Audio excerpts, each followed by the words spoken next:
Hello class, now we continue on with the study of Hinduism.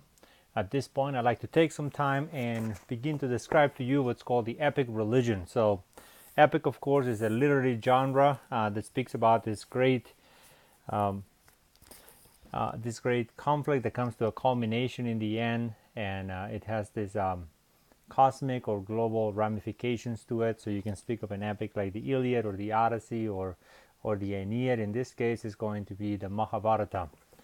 And the Mahabharata is going to be a book of just vast length. If you're familiar with the Iliad and the Odyssey, it will be like putting them combined and multiply it times 10, and that will give you a sense of of how much that is to the Mahabharata. One of the proverbial sayings about it is that what cannot be found in the Mahabharata cannot be found anywhere else. So it has this sense of comprehensiveness within the Hindu tradition. So keep that in mind. For a comparison to those who are theists, it's about 20 times the Quran, and it's about 10 times the Bible, from including the Torah and the New Testament. So it is a vast book. I will give you a simplified version of it, and then I will proceed to describe the most cherished book in all of the Hindu tradition. Of course, that will be the Bhagavad Gita. I will go ahead and explain some portions of it and explain to you, read to you some parts that will highlight the philosophy that underlies the entirety of Hinduism. So the epic religion now, there's these beautiful narratives, and the challenge now arises. I brought up to you that the Upanishads go and reinterpret everything that was said and done before in regards to rituals and memorizing chants and prayers and things of that kind, and now meditation. So once the Upanishads arrive to the idea that the self is the ultimate reality and that all of the world that you perceive is nothing but the product of a mind, as if it was a dream, and therefore our physicality, changes in the environment, things that you perceive to be tangible, history itself, the world and the universe as a whole is nothing more than a dream in the mind of a thinker. Now that is a bit difficult to contemplate for you guys given our background as Westerners, but I will explain that more when we get to philosophical Hinduism. Now the question is, if the world is an illusion and I find myself existing in this world, or at least find myself deceived believing that I exist in this world and that somehow pain is real and the consequences of the world are real, what motivation do I have to act in the world? Why should I make a living? Why should I eat? Why should I not just rest and die? And given that it is all a dream, so it's not like you accomplish something in a dream and in reality you haven't accomplished anything. So that is going to be a tension now. So if Hinduism is true, then the ordinary life of a human being amounts to not much. And they have to now reconcile the ultimate reality as Brahman, which is the source of all that exists, and also the individual self. So Atman and Brahman, and how can they both coexist and interact without one negating the other one? So what we have here is reconciling the ordinary, the world and the apparent self, and higher consciousness, the true self as ultimate reality. So this will be most emblematically and succinctly summarized in the Bhagavad Gita, which I believe I gave you a link, and I'll put it on the week reading. Now it is not a required reading, but it is one of those things that you almost have a moral obligation as a rational, thoughtful human being, being a member of a community of humanity, to read this work. It is the best expression of Hinduism. It is definitely a work of art. It synthesizes all of this content, and it is ultimately going to enlarge you as a person and raise questions that you had not yet considered. So as my encouragement to you, now you will not lose any points in the class if you don't read it. So it's not a matter of the grade, it will be a matter of understanding. So if you do that, I think you will be greatly enriched. And in fact, if you do read it, please let me know. I would like to reward you in some kind, in some way or another, for having done that extra effort. I like to take that into account. So I'm going to go ahead and begin to explain to you. So here we go. I am on click 90 of the the Prezi. And what you have there is the Mahabharata, and which I mentioned. Now, what you have is the Mahabharata is a civil war that takes place within a family, a close family, not the immediate family. And the story is a very simple one. I mentioned before that the Aryans were lusty livers, or they were like cowboys, and they liked to engage in plunder and drinking and gambling and singing and all of those things that cowboys do. And what ends up happening is what's called the Pandava brothers. This is the only act of what's called polyandry.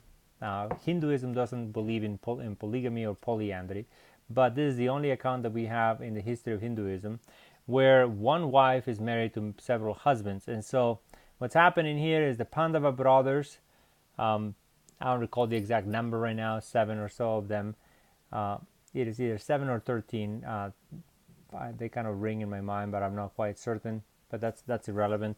What will be of importance is that they begin to gamble with their cousins, and they begin to lose bet after bet after bet, until finally the Pandava brothers, of course, like good gamblers, what you end up doing is trying to double down on your gambling so you can get out of it on the next gamble.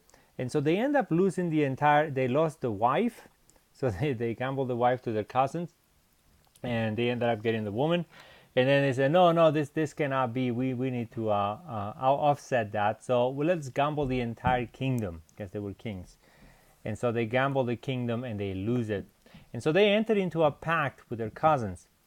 And the pact was that after 13 years of allowing the cousins to rule over the kingdom, the cousins will return the kingdom in its entirety back to the Pandava brothers. Now, it doesn't require much imagination to realize what is going to happen. Of course, the cousins are not going to be willing to return it after power has been given to them. Remember that saying from Lord Acton, power tends to corrupt. Absolute power corrupts absolutely. And so now the brothers do not want to give it back. And here is where the Bhagavad Gita will come into the scene. And what's going to happen now is in the Bhagavad Gita, you're going to have Arjuna. Arjuna is going to be the main character, and Arjuna is going to be pretty much the personification of the entire human person, and how to live in the world and not be part of the world. So how does a Hindu fulfill the responsibility without developing attachment to the consequence of the responsibility, and without thinking that you're accomplishing something per se, but at the same time without giving into nihilism, or the belief that your actions and purpose in the world is utterly meaningless. So how do you keep that balance? And I will explain that step by step in the lessons that he gets. So Arjuna is now forced. He's born a Kshatriya. He's connected with the Pandava brothers, and he has to now engage in this conflict and civil war. And so as the story unfolds, what's going to happen is that Vishnu, not Brahman. I had it wrong in my notes there. I'm not sure why I wrote Brahman years ago, and I haven't been able to change. Prezi gets a bit problematic once you get it to this size of a Prezi. So I have just omitted that and just corrected it verbally when I teach it. So what happens here is Krishna, who is an incarnation of Vishnu. Vishnu is the God that intercedes into the world when the world is kind of going outside of his axis and it is moving towards destruction. So how do you restore the world and provide that moral harmony? Well, this is where Vishnu comes into the world. And of course, keep that in mind, because Vishnu is going to be the God that is going to incorporate other gods and other divinities in other religions. So if you are a faithful Hindu, you can worship Jesus. It's perfectly fine, because according to the Hindu, Jesus is just one manifestation of Vishnu. It's one expression of the divine. It's not the sole expression of it. And then if you want to be a Buddhist and worship the Buddha, well, that is perfectly fine, because again, that is an incarnation of Vishnu. So this is the way in which Hinduism has been able to incorporate all of these religions. Just as a side note, think of Hinduism as this immovable force. It is been there Hinduism does not tend to expand, doesn't proselytize. You don't really see many Hindus besides the 1970s and 60s with the Hare Krishna movement and people going into the East to find some meaning from the emptiness of materialism, like the Beatles. But ordinarily, the Hindus just kind of mind their own business and they stay in India. Hinduism is tied to India. India itself is a holy land that is connected with the gods, and so for a faithful Hindu, it is a moral obligation to be connected with India, primarily in all the temples and the history that is connected with that. So what you have there is India doesn't go anywhere, but foreigners come into it, and when they come into India, somehow Hinduism is able to absorb them into their own narrative. So when the Muslims went into it, then the Hindus were able to absorb some of the traditions of the Muslims, but yet retain it within a Hindu framework. So the attire that the Hindu women use, which is a beautiful attire, the Hindus have a way of just beautifying things. Think of the Taj Mahal, for example. The Taj Mahal, and if you are not familiar with it, you should look it up and just see the marvelous work. The Taj Mahal is a Muslim monument under the hands of Hindu statecraft and ability to of just excellence in tool making and devising and beauty. A Hindu will never ever put emphasis on death and burial, because remember, reincarnation exists. So the person, you're not tied to one human being. That human being will become something else. So luxurious burials are not part of Hinduism, but they are part of Islam. And the Hindus take that and just beautify it. And then the outfits, they take the outfits and the coverings and so on that the Muslims brought into India, and they just embellished it. And so Islam went in there, and then you had the Greeks that went in there, and then you had Christianity, and Christianity was made a dent at the beginning, but then later on it was simply incorporated and reinterpreted in light of Hindu values. And then you have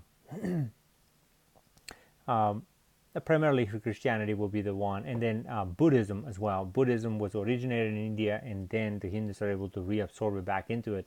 So there it is. India is still there. Other world religions, great empires have tried to take in it. The British tried, the Americans have tried, the Greeks tried, the Muslim tried, the Mughal Empire, and nothing came out of it. I mean, not much of an influence that was of lasting value to the Hindu tradition. They are able to absorb it. So now that we encounter, that was a side note, now that we go back to the Bhagavad Gita, this conflict between the ultimate reality and the temporality of this life come into the scene. So let's go ahead and look and see. I'm going to read the beginning of this. So the narrative begins. It says, "Oh Sanjaya," this is a sage.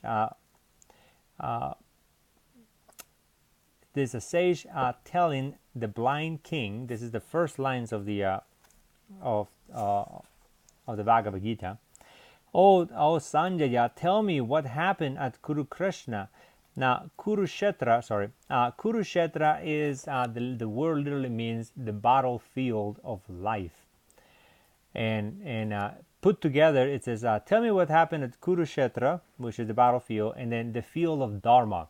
Now, Dharma is the word that the Hindu use for obligations for all of life. And so what you're going to have here is Arjuna is going to be a representative of every other human being in their necessity to fulfill their obligations and to attain the right understanding. So I will pause shortly on this lecture, but I will continue on. And says, in the field of Dharma, where my family and the Pandavas gathered to fight. And so the king is sitting there talking to Sanjaya, and Sanjaya is going to recap what happened and what came to the what came at the end of this encounter. And I will pause right here because YouTube only allows me to upload 15-minute lectures, so I'm going to pause and then I will continue with the story in the next lecture.